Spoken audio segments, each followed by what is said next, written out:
संकासुराला संकासुर देवाला खुनी ठरवलं आहे. म्हणून त्या लेखकाने प्रथम गावोगावी जाऊन संकासुराची कथा नेमकी काय ही जाणून घ्यायला पाहिजे होती आणि नंतर पिक्चर तयार करायला पाहिजे होता. तर आता मी माझ्या गाण्यातून संकासुराची खरी कथा काय तो सांगण्याचा प्रयत्न करतोय. सर्वांनी गोड मानून घ्या, चुकलं वाटलं तर माफ करा. विष्णू पुराणानुसार किंवा भागवत पुराणानुसार संकासुराची कथा सांगतोय.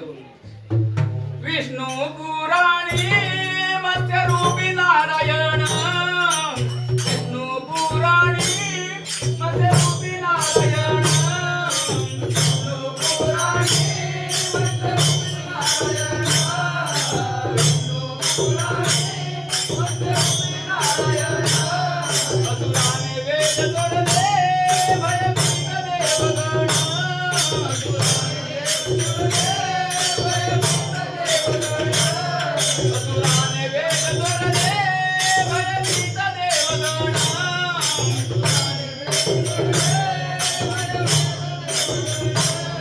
भयभीत देवगण. रक्तसागरी धुंडता, रक्तसागरी धुंडता, लघुशंकात भेटतो, लघुशंकात भेटतो, गावदेवीच्या खेळांचा गावदेवीच्या खेळांचा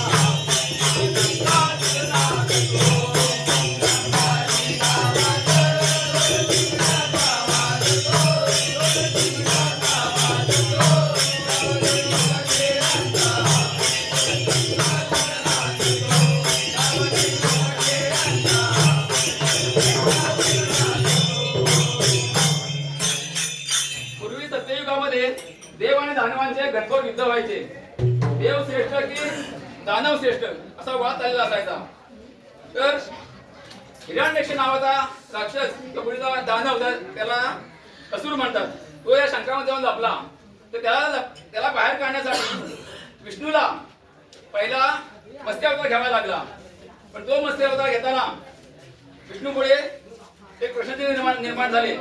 याचा दिला असुराला थाराले शंकाला मरण, दिला असुराला थाराले शंकाला मरण, दिला असुराला थाराले शंकाला मरण.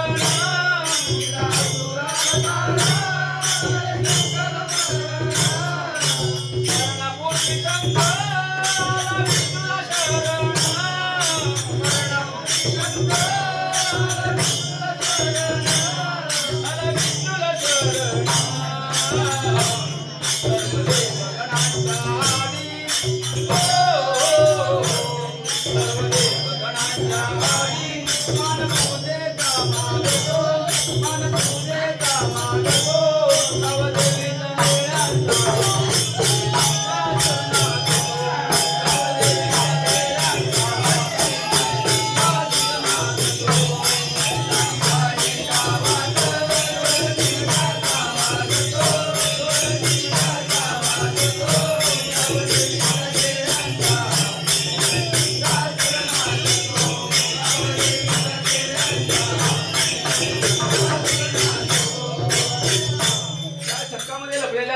बाहेर काढण्यासाठी विष्णुदेवाने शंकाला फुंकर मारली. फुंकर मारल्याबरोबर तो असुर बाहेर पडला. त्याला विष्णूने ठार केलं. परंतु शंकामध्ये जो जीव असतो आतमध्ये तो जीव पण त्यावर बाहेर पडला गेला. तर जीवाचं म्हणणं असं आहे विष्णूला की तू दानवाला मारण्यासाठी शंकाला फुंकर मारलीस, त्यातून मी पण बाहेर पडलो. पण माझा गुन्हा काय, मला आता मरण का? तर त्यावेळेस विष्णुदेवाने त्याला वरदान दिले. त्याने वरदान मागले, तुझी शेवटची इच्छा काय ती बोल. तर तो म्हणतो की तुझ्या पूजेच्या आधी सर्व देवांच्या पहिला मान मला पाहिजे.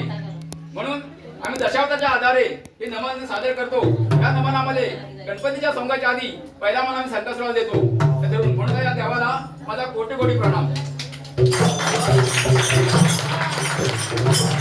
गावदेवीच्या खेळांचा